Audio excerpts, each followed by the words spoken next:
The space station called Horizon's Edge floated in the cold darkness between stars. It was old, built by a species that no longer existed, and now it served as a meeting place for traders, diplomats, and travelers from across the galaxy. Hundreds of different aliens walked its metal halls every day. Some had scales, some had feathers, some had no bodies at all, just clouds of gas held together by magnetic fields. The station had seen everything. Or so its residents believed. The human ship arrived on a Tuesday, though the concept of Tuesday meant nothing out here in deep space. It was a small vessel, barely larger than a transport shuttle, painted in the plain gray colors of Earth's diplomatic fleet. Compared to the massive cruisers of the Empire or the elegant crystal ships of it looked like a toy. Lieutenant Park stood at the front of her team as the docking clamps locked into place. She was 34 years old, with black hair pulled back tight and eyes that missed nothing. Behind her stood 4 other humans, including Sergeant, who served as their security officer. Was built like a wall. His shoulders were broad, his arms were thick, and his face showed no expression at all.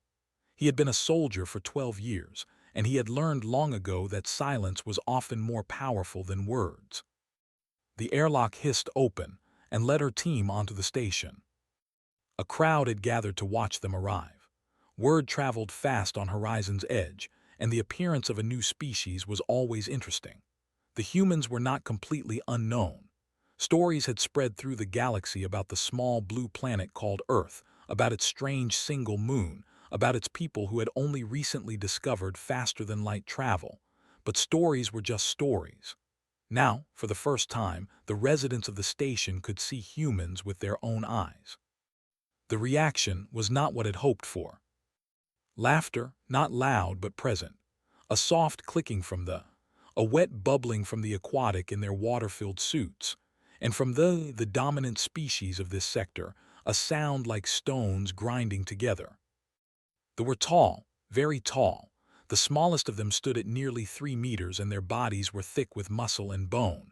They came from a planet called Prime, where the gravity was more than 3 times stronger than Earth's. Everything about them was built for weight. Their legs were like pillars. Their arms, all 4 of them, could crush metal. They moved slowly, but when they moved with purpose, nothing could stop them. Was the leader of the delegation on the station. He stepped forward to greet the humans and had to tilt her head back to meet his eyes. Those eyes were small and dark, set deep in a face that looked like it was carved from gray stone. "Welcome to Horizon's Edge," said through his translator, a small device attached to his chest that converted his rumbling language into words the humans could understand. "We have been curious about your kind." "Thank you," replied. Her own translator worked the same way, turning her Korean-accented English into sounds the could process. "Earth is honored to begin diplomatic relations with the Empire and the other species of this sector."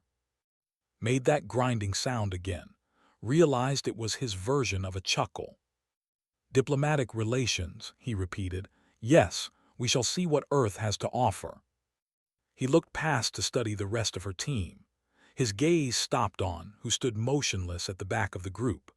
For a long moment, he examined the human soldier like a farmer examining a small animal at market. "This one is your warrior?" asked. "Sergeant is our security officer," confirmed. "Interesting," turned to the other behind him and spoke in his native tongue. The translator did not convert his words but did not need it to. The tone was clear enough. Amusement, dismissal, contempt. A younger pushed through the crowd to get a better look. His name was, and he was the nephew. He was also known throughout the station as a bully who enjoyed reminding weaker species of their place. Walked in a circle around the human delegation, his footsteps shaking the metal floor. He stopped in front of and leaned down until his face was less than a meter away from the sergeant's. "1G," said slowly, as if speaking to a child. "Your planet has 1G of gravity. On my world you would not be able to stand. Your bones would snap. Your heart would fail. You are creatures of weakness." Said nothing. He did not even blink. Straightened up and addressed the crowd. Look at them. They are small, they are soft. Their world is a nursery for infants, and they come here to speak of diplomacy." He laughed, and the other laughed with him. "Perhaps they can serve us drinks. That seems more appropriate for their kind." Felt her jaw tighten, but she kept her expression calm. This was expected.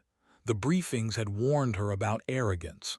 She was here to open doors, not to fight. But beside her shifted his weight slightly. The deck beneath his feet groaned just a little, a sound so soft that only those standing very close could hear it. Nobody noticed, not yet. Gestured toward the main corridor. "Come, we will show you to your quarters. Tomorrow we will discuss what Earth might offer the Empire." The humans followed their hosts into the station, and as they walked, the aliens continued to watch them with eyes full of pity and scorn. They saw small bodies, thin limbs, fragile frames. They did not see what those bodies could actually do. They would learn. The diplomatic reception was held in the Grand Hall of Horizon's Edge, a massive chamber with ceilings so high that clouds sometimes formed near the top. Tables were arranged in a great circle, and each species had its own section. The sat on reinforced platforms that could hold their weight. The floated in hovering water tanks. The clustered together on the walls, their 6 legs allowing them to sit in any direction. The humans had been given a small table near the back of the hall. It was not an accident. Placement at these events meant everything, and the message was clear. Earth was not important. Sat with her back straight, eating the food that had been prepared for human digestion. It was bland but safe. Beside her ate nothing. He watched the room instead, his eyes moving from face to face, tracking every movement. "Relax, Sergeant," said quietly. "This is a party, not a battlefield." "Every room is a battlefield," Lieutenant replied. "Some just have better food."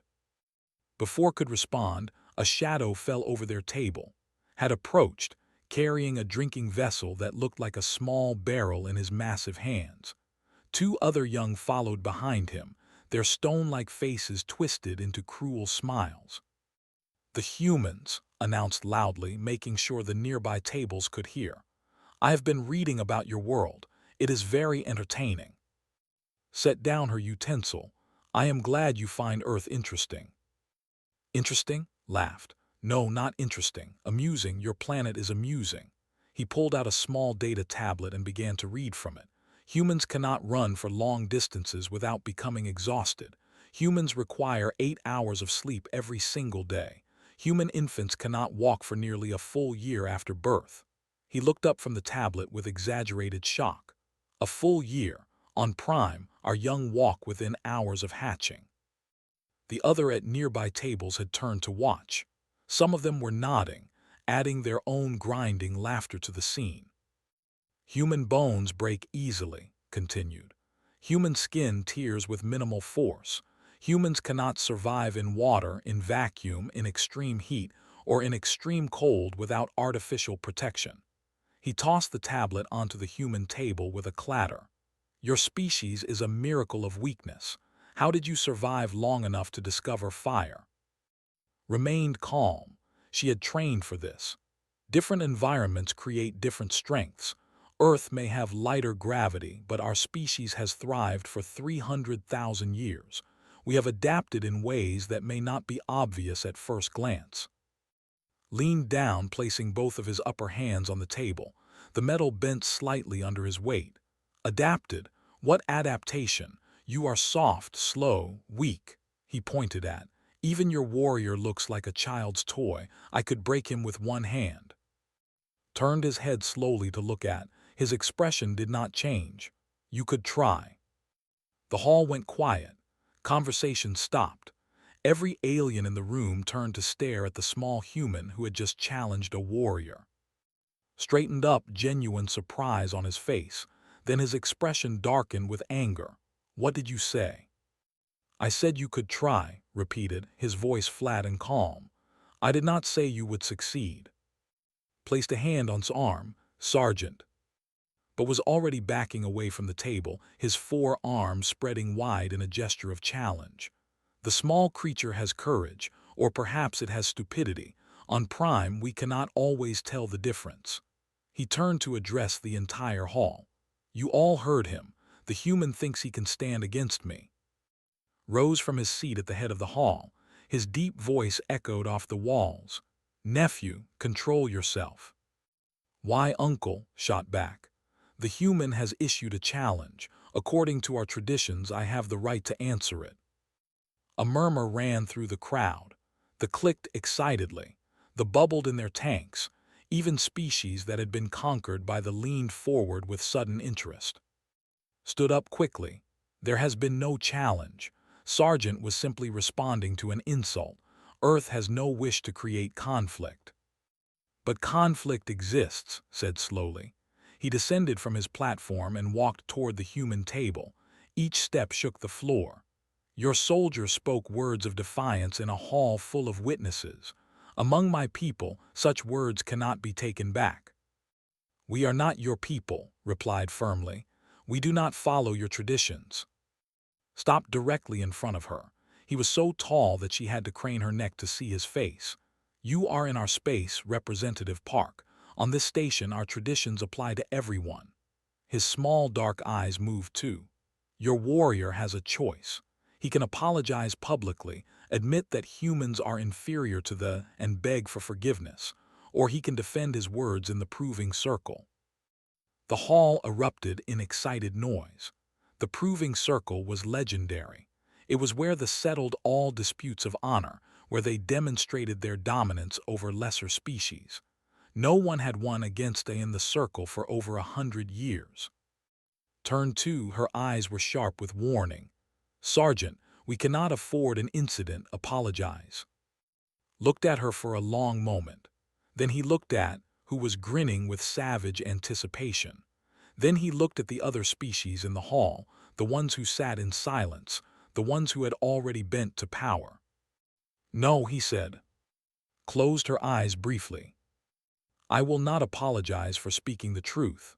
He rose from his seat, and though he was half the height of the around him, something in his posture made the room feel smaller. I accept the challenge. Roared with delight, raising all 4 arms to the ceiling. Tomorrow, at the center hour, the human dies in the proving circle. The crowd cheered and screamed. Bets were already being placed. No one doubted the outcome. A 1G creature against a 3G warrior. The mathematics were simple. The human would be crushed. Grab's arm as the crowd dispersed. Her voice was a harsh whisper. What are you doing? This is suicide. Looked down at her with something that might have been a smile. Lieutenant, with respect, you do not know everything about what humans can do. He gently removed her hand from his arm. Trust me. He walked toward the exit, and the aliens parted before him, laughing and pointing at the dead man walking. None of them noticed that his footsteps left small dents in the metal floor. The night before the fight could not sleep. She sat in the small quarters assigned to the human delegation, staring at reports on her tablet without actually reading them. Her mind kept returning to the same thought. She had brought 5 people to this station. Tomorrow, she might only have 4. A knock came at her door. She opened it to find standing in the corridor, dressed in simple exercise clothes. May I come in, Lieutenant? She stepped aside to let him enter. He moved past her and stood by the window, looking out at the stars. His reflection in the glass showed a calm face, almost peaceful. You should be resting, said. I rested enough. I wanted to talk to you. Sat down heavily in her chair. Talk then. Explain to me why you just volunteered to die. Turned from the window.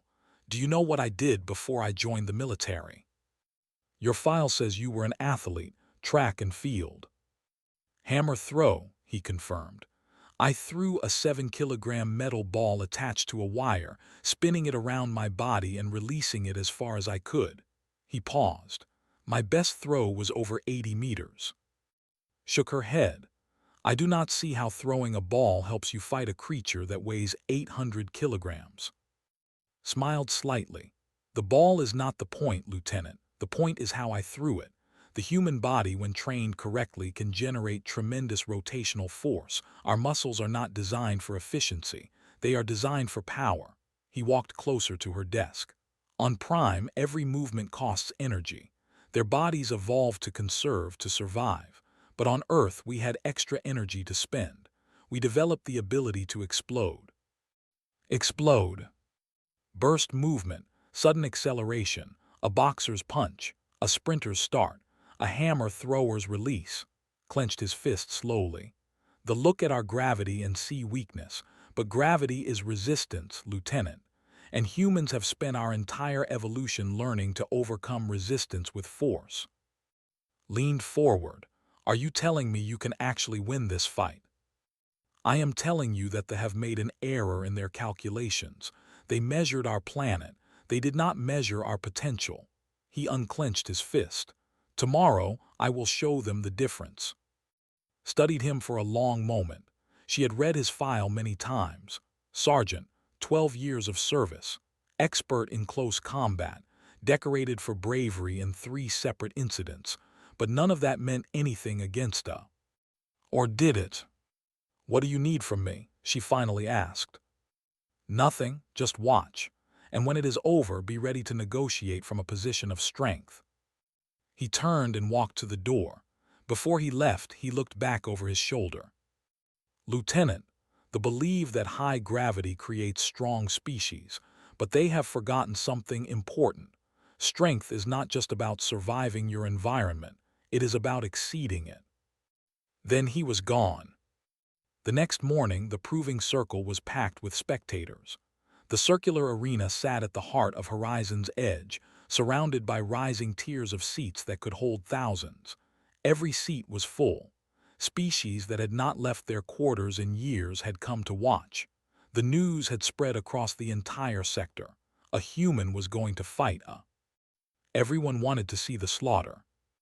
Stood in the human section, a tiny island in a sea of aliens.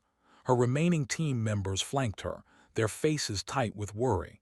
Around them, the other species pointed and laughed. Some made gestures of pity. Others simply shook their heads at human stupidity. The section was the loudest. Hundreds of them had gathered, pounding their fists against their chests in a rhythmic chant. Stood among them, accepting congratulations as if he had already won. Sat on an elevated platform overlooking the arena. His face was unreadable, but his posture suggested satisfaction. This fight would prove once again what the galaxy already knew. They were the strongest. All others were inferior. A horn sounded, deep and resonant. The crowd fell silent. Descended into the arena. He wore no armor, only a traditional fighting harness that left his massive muscles exposed. He was a mountain of gray flesh, his 4 arms thick with power that could bend steel. When he walked, the arena floor vibrated. Then the human entrance opened. Walked out alone. He wore simple black pants and no shirt. His body was muscular by human standards, but compared to, he looked like a child. His bare feet made soft sounds on the metal floor. Laughter erupted from the stands. Even species that feared they could not help themselves. The contrast was too absurd. The giant and the insect, the mountain and the pebble. Walked to the center of the arena and stopped. He stood with his arms at his sides, his breathing slow and steady. He looked up without expression.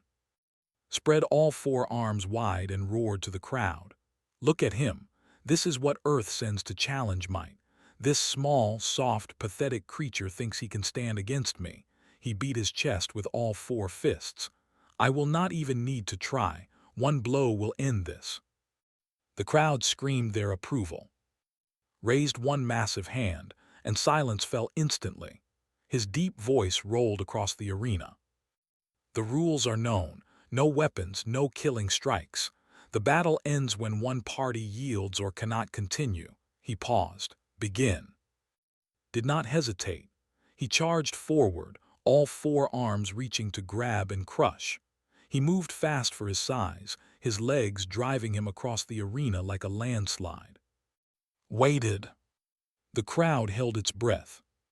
At the last moment, just as those four massive arms were about to close around him, moved. Not stepped, not dodged. He exploded sideways with speed that seemed impossible, his body becoming a blur of motion. One moment he was in path. The next moment he was 3 meters to the right, standing calmly as the stumbled past. Spun around, confusion on his face. What? But was already moving again. The crowd fell completely silent. Something was wrong. Something did not match their expectations. The small human was not running away. He was attacking. Closed the distance in less than a second. His right fist drove forward with all the power his body could generate, striking in the center of his torso. The sound that followed was like a hammer hitting stone, a sharp crack that echoed through the silent arena. Staggered backward. His eyes went wide with shock. No creature from a low-gravity world had ever hit him that hard. No creature from a low-gravity world should have been able to hit him that hard. Before the could recover, was moving again. He ducked under a wild swing from one of his upper arms, stepped inside the giant's reach, and delivered a devastating uppercut to the warrior's jaw. His entire body rotated into the punch, his legs driving power up through his hips transferring that power to his shoulders whipping his arm forward like a coiled spring releasing. His head snapped back. His feet actually left the ground for a brief moment. When he came back down, he stumbled and nearly fell. The crowd had gone completely silent. Thousands of beings from dozens of species sat frozen in their seats, unable to process what they were seeing. The mathematics were wrong. A 1G creature could not hurt a 3G creature. It was physically impossible. But was not finished. He pressed his attack, moving around in quick, darting strikes. He never stayed in one place long enough for those four massive arms to catch him. He was everywhere and nowhere, a blur of motion that seemed to break the laws of physics.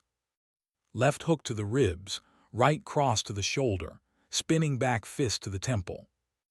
Each blow landed with the sound of thunder. Swung wildly, desperately trying to grab the human that moved like lightning around him.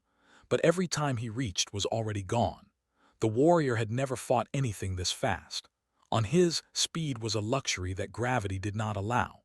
Everything moved slowly, deliberately, conserving energy for survival. But this human moved like his body had no limits, like Earth's gravity had been training wheels that he had finally removed. "Stand still," roared, his voice cracking with frustration and pain. "Fight me properly." Did not answer with words, he answered with action. He dropped low, sweeping his leg in a wide arc that caught behind the knees. Even his thick legs could not resist basic physics. His balance broke, and he began to fall backward. As the giant toppled, leaped. The crowd gasped.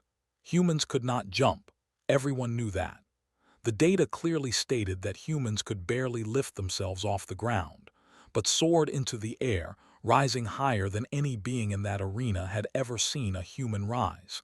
He climbed nearly 2 meters, his body twisting in the air to position himself perfectly.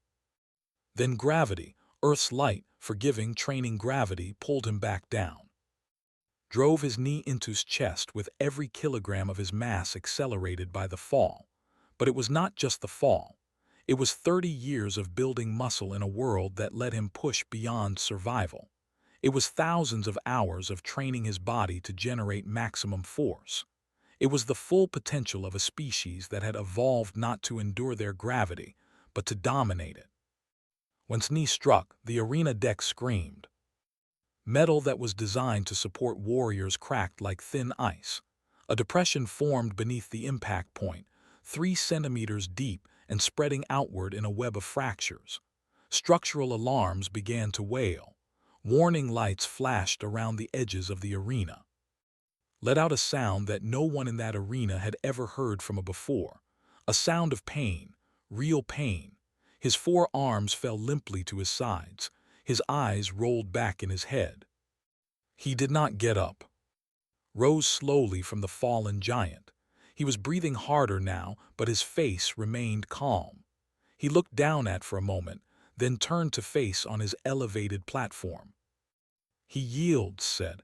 His voice was quiet, but in the absolute silence of the arena everyone heard him. "Or he cannot continue. Either way, I believe the fight is over." Stared down at the scene with an expression that might have been carved from the same gray stone as his skin. The arena deck was cracked. His nephew lay unconscious, and a human stood victorious in the proving circle. The silence stretched on and on. No one knew what to do. No one knew what to say. The impossible had happened, and the universe no longer made sense. Then from the section of the stands a single sound emerged, a clicking of mandibles, then another, then dozens, then hundreds. They were laughing. They laughed and clicked and stamped their 6 legs against the floor in a rhythm of pure joy. For 100 years, they had lived under dominance. For 100 years, they had believed that the strong were destined to rule the weak. But now a small creature from a nursery world had shattered that belief with his fists. Other species joined in. They bubbled in their tanks. The serpentine hissed their approval. Even some of the younger ones who had grown tired of their elders' arrogance sat in stunned silence that slowly transformed into something like respect. Walked toward the human section of the stands. As he walked, maintenance crews rushed into the arena, already beginning to assess the damage to the deck. The cracks spread nearly 5 meters from the impact point.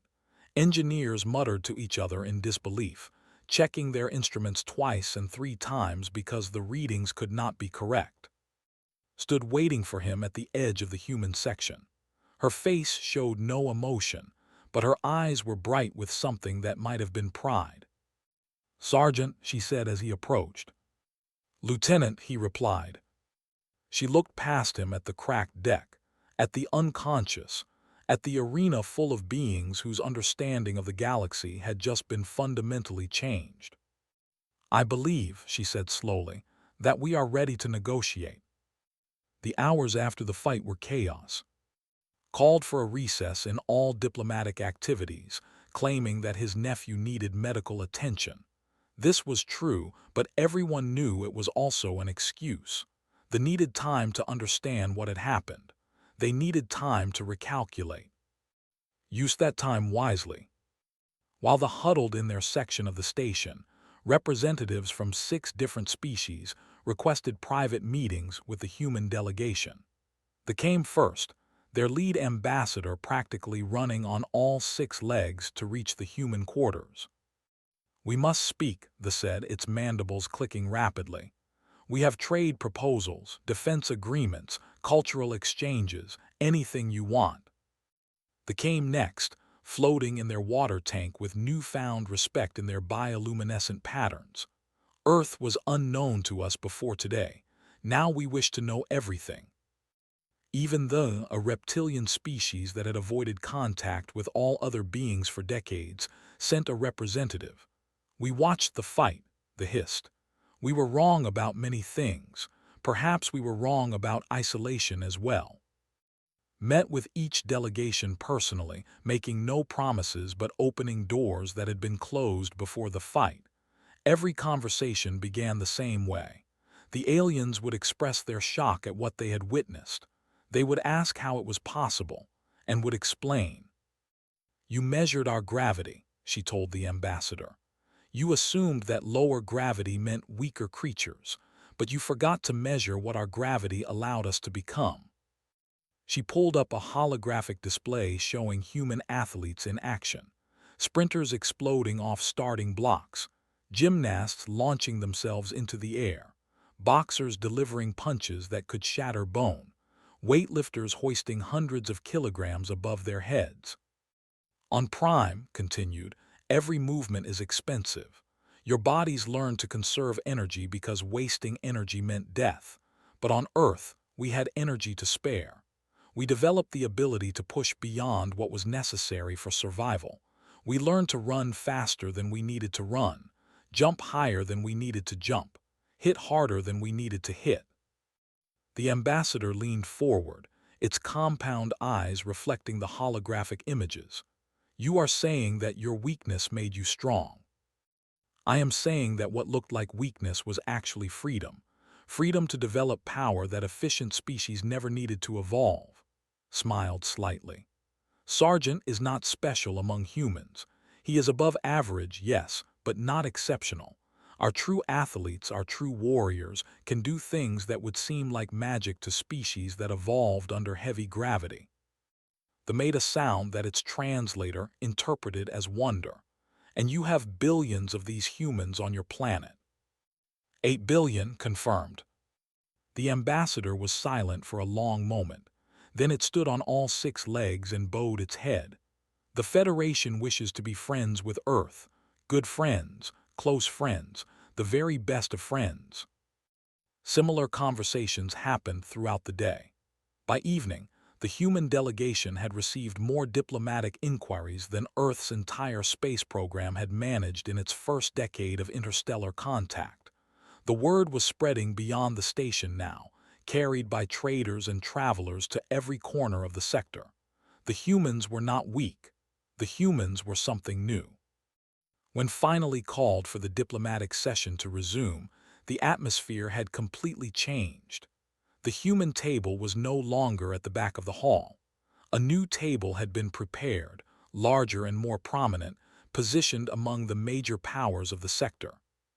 Himself looked different. The arrogance was gone from his posture. His voice, when he spoke, carried a tone that had not heard before. Caution, perhaps even respect. Earth's representative began, the Empire wishes to discuss terms of cooperation. Not domination, asked calmly. Was silent for a moment. We have reconsidered our initial assessment of your species. Have you? Leaned forward. What changed your mind? Every being in the hall knew the answer but had to say it, had to admit it publicly. His jaw worked as if the words were physically painful. The proving circle, he finally said.